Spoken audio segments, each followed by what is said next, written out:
สวัสดีเอฟซีเนาะมันนี้มาส่องบาสงศิลากับส่องไอ้น้อยเนาะฝากติดตามทั้งสองเลยเนาะมันนี้บาสงกับเจมาอัดเพลงแข้งหัวขี่โอ้ยขี่หัวแข้ง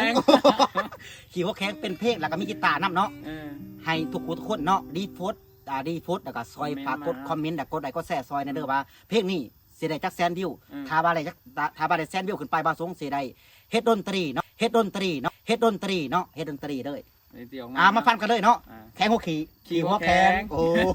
เอาจัดไปเลย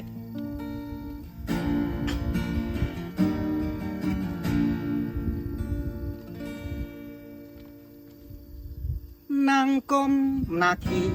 ข้างอีแม่นขี่หัวแข้งตกผูกโอ้ยค่อยมีแห้งขี่หัวแข้งเลือดติดจักหน่อยมีแห้งเด้ค่อยเบ่งน้ำตาจนย้อย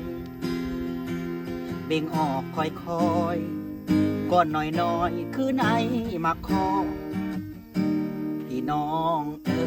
ยเศร้าเด้ออยากกินมาคอแนวขี่บ่ออกพี่น้องอยากกินมันลายเพราะว่าค่อยลองแล้วค่อยเบ่งน้ำตาจนได้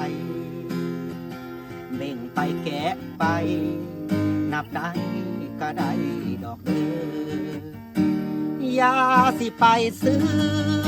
มากินเด้อนายมาคอเบ่งจนบ่ออกจนค่อยแกะออกมาในก้นกินลายกะโลเลยขี่บ่ออกมันฝังไว้ในโพน3-4สวงโอมจนคอยเป็นลมเป็นแรงคุ้มเอาว่าสัน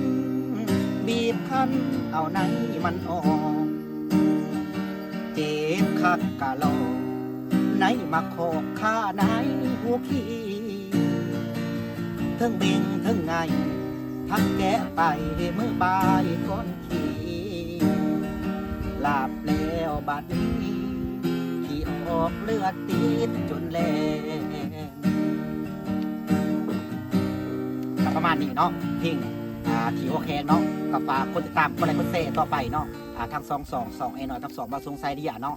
ถ้าเพลงนี้ลั่นขึ้นถึงแสนวิวบาสงกับเสด็จอัดเป็น